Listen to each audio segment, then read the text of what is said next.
For anyone who's a fan of Batman comics, you'll be very familiar with The Dark Knight Returns, and chances are, even if you're a more casual Batman or comic books fan, you'll also recognise and be familiar with Frank Miller's seminal work.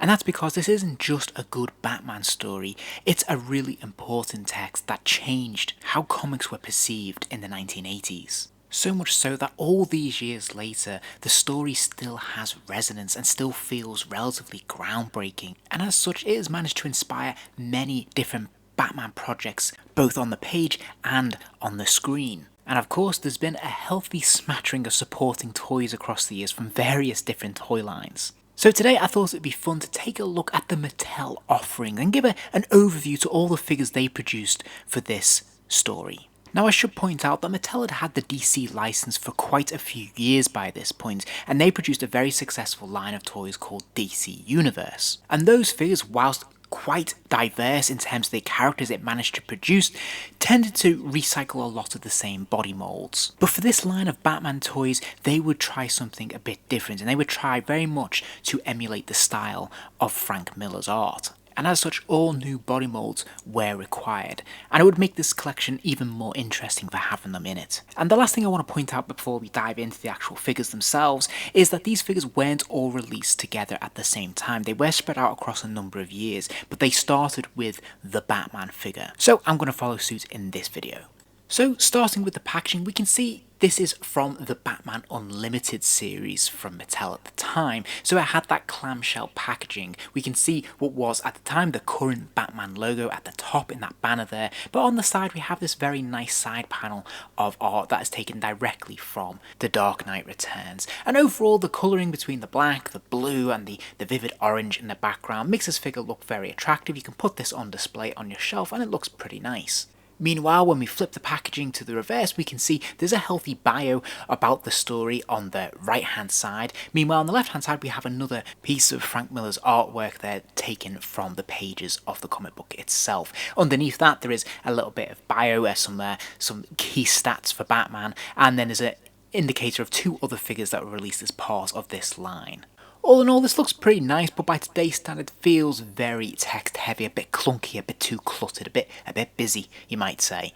But I still think this looks fairly attractive, and I think they've made a really nice effort there with the visual. And once you liberate him from his packaging, I think the first thing that's going to strike you about this figure is just how big and chunky he is, especially for the Mattel line. This is a completely new mould, and it's very striking. I think they've done a very, very good job when it comes to the sculpt as well, because they seem to have managed to really accurately capture Frank Miller's style. And like I said, that sculpting there, having that bigger frame, that chunkier profile, works really, really well, and it looks just like it's come off the page. Of course, the bat symbol here is something of a departure as well. This is the first time we see this big chunky bat symbol, which I love. I think they've done a really nice job of replicating this. Sadly, it is only painted on, it isn't sculpted into the body mold itself, but nevertheless this looks pretty fantastic. And as I said, the dimensions, proportions of this figure are pretty authentic to what we see on the page. Now his cape is all one moulded piece. It is nicely sculpted with lots of creases and folds in it, although there is sadly no paint wash here to really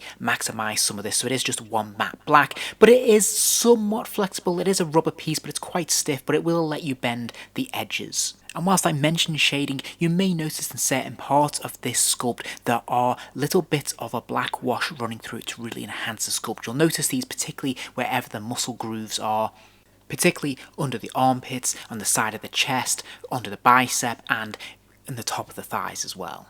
Which is such a little thing, but it makes such a big difference in the overall feel, texture and quality of the figure, and it really enhances the fantastic sculpt that we have here. So I think they've done a really nice job, and also pleasingly he stands very, very well. There's no fear of him overbalancing or falling forwards or backwards. He stands perfectly content. Now the articulation scheme for all these figures is pretty much the same, so I'm just going to run through it the once. They do have a ball joint at the top of the head, so he can spin his head 360 degrees, he can nod up and down, and there's a healthy range of motion here. They have ball jointed shoulders, so of course they can really kick their arms up and out to the side, which is great, and this is supported by an upper bicep swivel as well. They have a single joint at the elbow, and some figures are able to get their arms tighter to that muscle than others, so this is almost 90 degrees. There's a swivel at the wrist, so again the wrist can rotate 360 degrees, and there's another swivel at the waist allowing them to spin from side to side.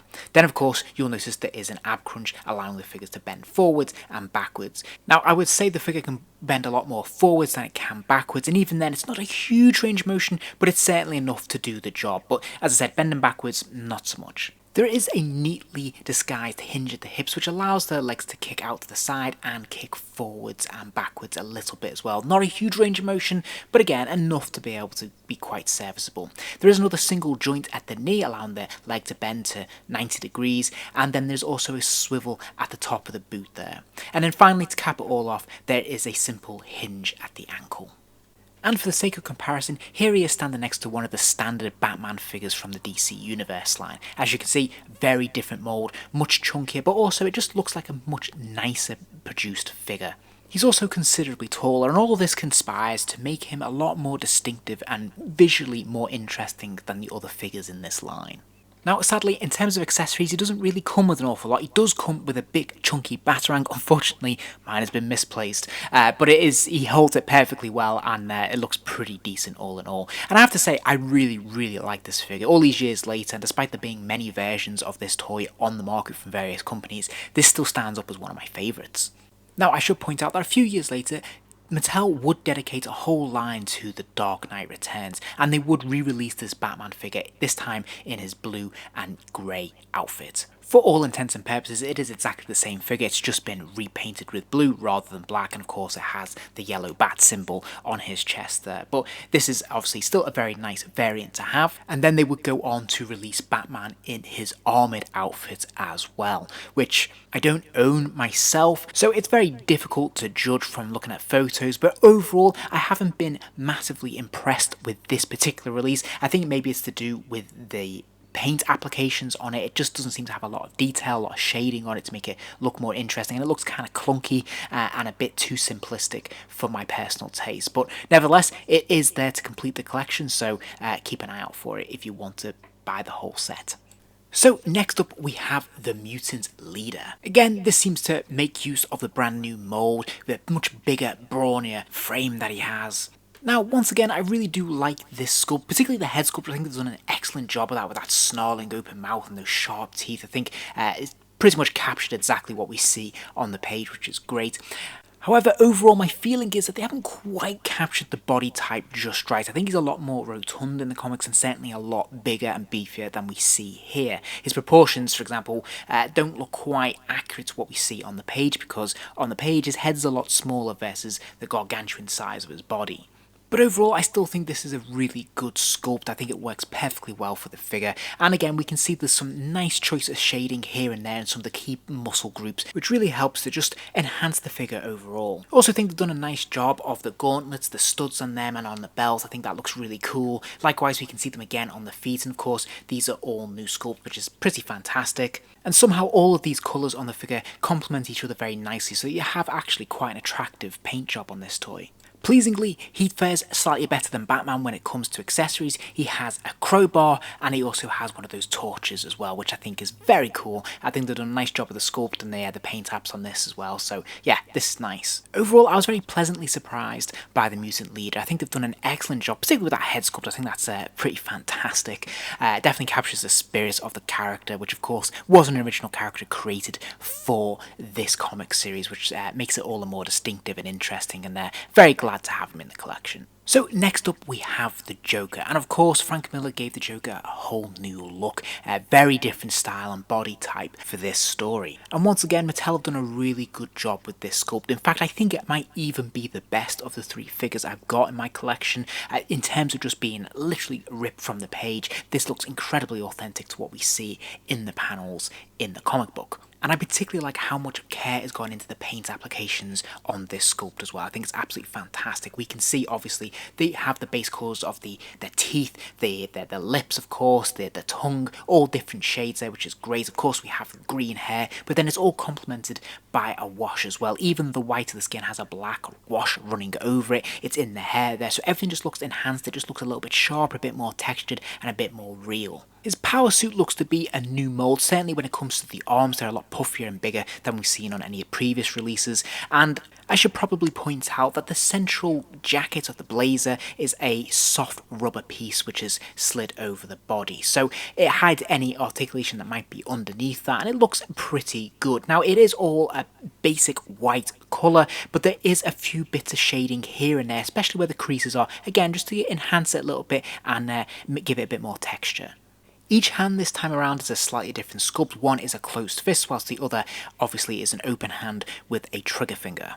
And I was pleased to see that they actually gave him his Cuban heels as well, which is pretty cool. And again, he doesn't really have any troubles when it comes to standing, so this is nice proportioned and well balanced.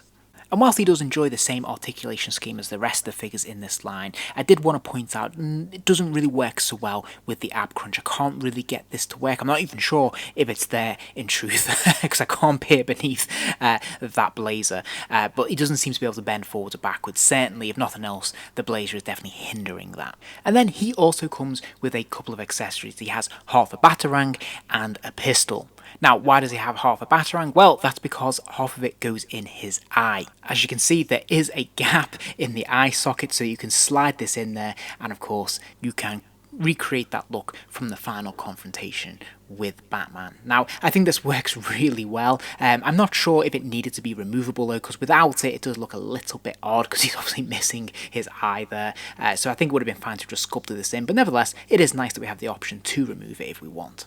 As for the pistol, he does hold this perfectly well within his grip. It's nice and tight, there's no danger of it slipping out. And I would say that his finger rests nicely on the trigger, except obviously, as you can see, there isn't really a trigger for the finger to rest on. But all in all, another very nice addition to this collection, and I think they've done a very faithful job of representing a very distinctive, very different kind of Joker for this line. So I really like this. But before I wrap up today, I did want to give a quick overview of some of the other figures in this line as well. They did make a Carrie Kelly Robin, which again looks to be pretty much spot on in terms of the art design from what we see on the page. The scaling of this I think is pretty accurate with Batman when you stand them next to each other, so I think they've done a pretty decent job of this. She does of course also come with her slingshot, which is pretty nice. They also released a Superman. Now, whilst there's nothing very different about the costume of this Superman, the body mold is once again unique for this version. It is very different to what we'd seen in previous Superman releases from Mattel, so this is pretty cool. He also comes with that kryptonite arrow as well, which is pretty decent, so all in all, this looks to be pretty good. I think the same can be said of the Wonder Woman as well. Again, very distinctive look, very different body mold than ones that have been used previously, and pretty faithful to what we see on the page. And then finally we have one of the Sons of Batman, which is using one of the more familiar body types that we'd seen from the Mattel line. But nevertheless, it's given it definitely a distinctive new deco. I think this looks pretty cool. I think they've done a nice job of this. I don't believe they made any mutant soldiers, but they could have done using this base body really and just given it a repaint to have created that look. That would have been pretty cool. And as far as I know, I don't believe they released any others in this line. I think a Two-Face would have been very nice, but sadly it doesn't seem that was meant to be. And so there you have it. Overall, a very nice collection of figures. Definitely an attempt to do something new and fresh from Mattel for this line, which I think is really cool, and I definitely commend them for that. And I think the results are very impressive. So I really like this set of figures. I think if you've not picked them up and you like The Dark Knight Returns and you have the other figures in the DC universe, you're going to probably want to pick these up because they're very nicely done. If you enjoyed this video, please do give it a like and remember to subscribe as there'll be plenty more videos soon.